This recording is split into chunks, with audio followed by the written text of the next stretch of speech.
Iran युद्ध की वजह से अब दुनिया एक बहुत बड़े तेल संकट की तरफ बढ़ रही है और अब इसका असर आपके बजट पर, आपकी रसोई पर भी पड़ सकता है और दुनिया भर में तेल की सप्लाई में अब भारी गिरावट आई है।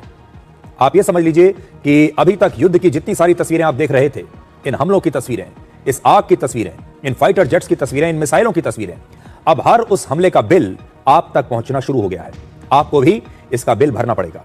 आज इस युद्ध का सिर्फ 11वां दिन है, अभी तो सिर्फ 11 दिन हुए हैं और 11 दिन में ही इतिहास में ऐसा पहली बार हो रहा है जब इतने कम समय में इतना बड़ा तेल संकट पूरी दुनिया में खड़ा हो गया है।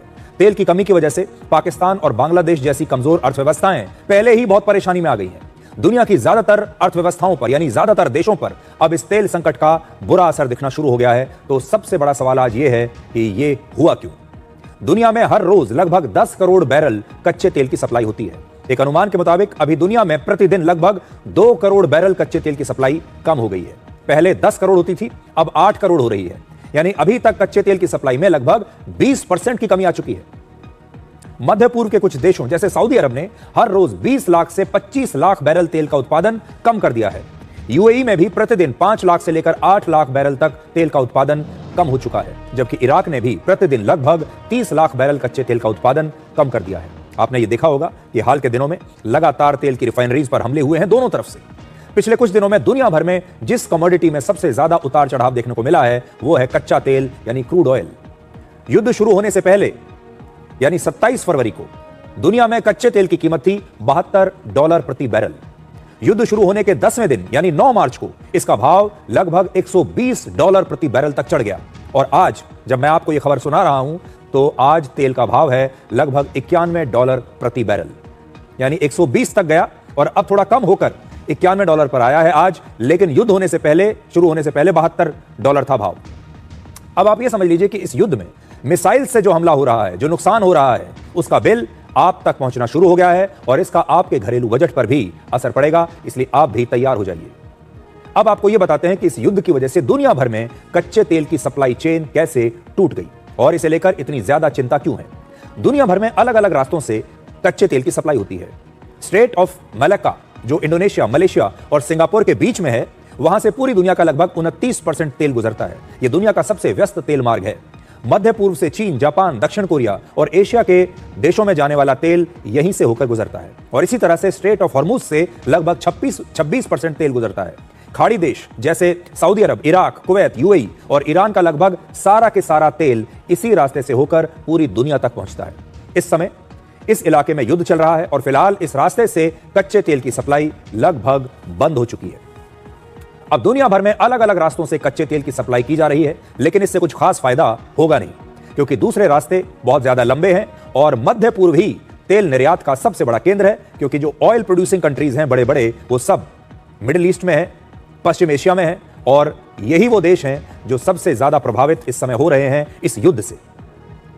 इस युद्ध से कच्चे तेल की कीमत में जो तेजी आई है उसने पिछले 53 साल, आप ये समझ लीजिए कि 53 साल पहले के इतिहास को फिर से ताजा कर दिया है, फिर से दोहरा दिया है। आज आपको बताते हैं कि 1973 में इससे पहले ऐसी स्थिति आई थी। वर्ष 1973 में अरब देशों और इजराइल के बीच योम किप्पुर युद्ध हुआ था। इसे कहते हैं योम किप्पुर युद्ध। इस युद्ध में अरब देश जैसे इजिप्ट और सीरिया ने मिलकर इजराइल पर हमला कर दिया था और इस युद्ध में अमेरिका ने तब इजराइल का साथ दिया था। जैसे आज इजराइल और अमेरिका एक टीम में है, तब भी ऐसे ही थे और इससे नाराज होकर अरब देशों ने अमेरिका और पश्चिमी देशों को तेल बेचना या समझ लीजिए कि तेल देना बंद कर दिया था। इससे कच्चे तेल की कीमत 300% बढ़कर $3 से बढ़कर तब $12 हो गई थी। आज से 53 साल पहले की बात मैं आपको बता रहा हूं। उस समय अमेरिका सहित कई पश्चिमी देशों में जगह जगह पेट्रोल पंप्स पर गैस और पेट्रोल खत्म होने के नोटिस लगा दिए गए थे। तेल कहीं मिल नहीं रहा था आम लोगों को और आम जनता को पेट्रोल की सप्लाई बहुत ही सीमित कर दी गई। वर्ष 1947 से लेकर 1973 के बीच पश्चिमी देशों की अर्थव्यवस्थाओं में बहुत तेजी से विकास हुआ था, लेकिन इस युद्ध की वजह से पूरी दुनिया में महंगाई बढ़ गई थी। इससे पश्चिमी देशों की अर्थव्यवस्थाओं में सबसे बड़ा आर्थिक संकट आया। वहां महंगाई और बेरोजगारी बहुत बढ़ गई और आर्थिक विकास उस समय रुक गया था इस तेल की कमी की वजह से। और इस घटना ने पूरी दुनिया को बदल कर रख दिया और इसके बाद 3 सबसे बड़े बदलाव किए गए। पहला, दुनिया भर में कच्चे तेल पर निर्भरता कम करने की कोशिश शुरू हुई और ऊर्जा के दूसरे विकल्पों की खोज शुरू हुई। पश्चिमी देशों को, बड़े बड़े देशों को ये समझ में आया कि हम कब तक सिर्फ इस कच्चे तेल पर आधारित रहेंगे और ये कच्चा तेल जो है ये खाड़ी देशों के मुट्ठी में है और अगर किसी दिन इन्होंने सप्लाई बंद कर दी, जैसा कि उन्होंने पहले किया था, तो फिर हम लोग क्या करेंगे। इसका मतलब कुछ और नई खोज की जाए जिससे कच्चे तेल का विकल्प सामने आए। और आपने देखा होगा उसके बाद बहुत सारे विकल्प आए, गाड़ियां और दूसरी जो चीजें हैं वो सीएनजी से चलने लगी, इसके बाद इलेक्ट्रिक गाड़ियां आई और भी बहुत सारे विकल्प तलाशे गए ऊर्जा के। दूसरा, अंतर्राष्ट्रीय संस्था इंटरनेशनल एनर्जी एजेंसी की स्थापना की गई और उसने ये सलाह दी कि दुनिया के देश कम से कम 40 से 50 दिनों का कच्चा तेल का रिजर्व अपने यहां पर हमेशा बचा कर रखें।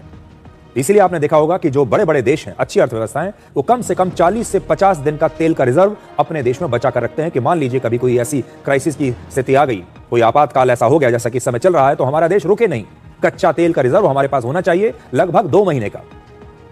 और तीसरा बड़ा बदलाव यह हुआ कि छोटी और एनर्जी एफिशिएंट कार्स बनाने की शुरुआत हुई और आज के समय में BS6 जैसी टेक्नोलॉजी उसी सोच का परिणाम है।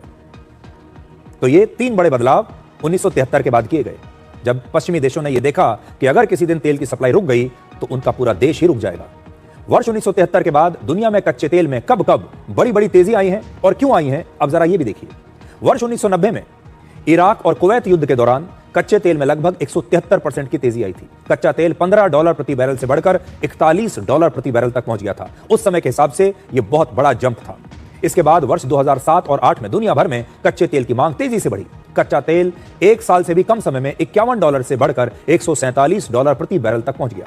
हालांकि उसके बाद दुनिया भर में आर्थिक मंदी आ गई, जिसकी वजह से कच्चे तेल की कीमत में भी भारी गिरावट आई और फिर यह वापस $36 के भाव तक आ गया। और फिर वर्ष 2011 में अरब स्प्रिंग के दौरान मध्य पूर्व देशों में सरकार विरोध प्रदर्शन हुए और इसका कच्चे तेल की सप्लाई पर असर पड़ा था।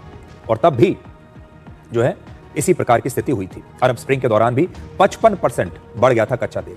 और फिर वर्ष 2022 में जब रशिया ने यूक्रेन पर हमला किया, तब भी कच्चे तेल की कीमत में 1 महीने के अंदर ही 43% की तेजी आ गई थी। जबकि अमेरिका और ईरान के बीच अब जब यह युद्ध शुरू हुआ है, उसके बाद सिर्फ 10 दिनों के अंदर कच्चे तेल के भाव में 63% की तेजी आई है। मैं आपको बड़ी स्क्रीन पर दिखाता हूं, देखिए दुनिया के इतिहास में कब कब हाल के वर्षों में कच्चे तेल में इसके भाव में इतनी वृद्धि हुई है।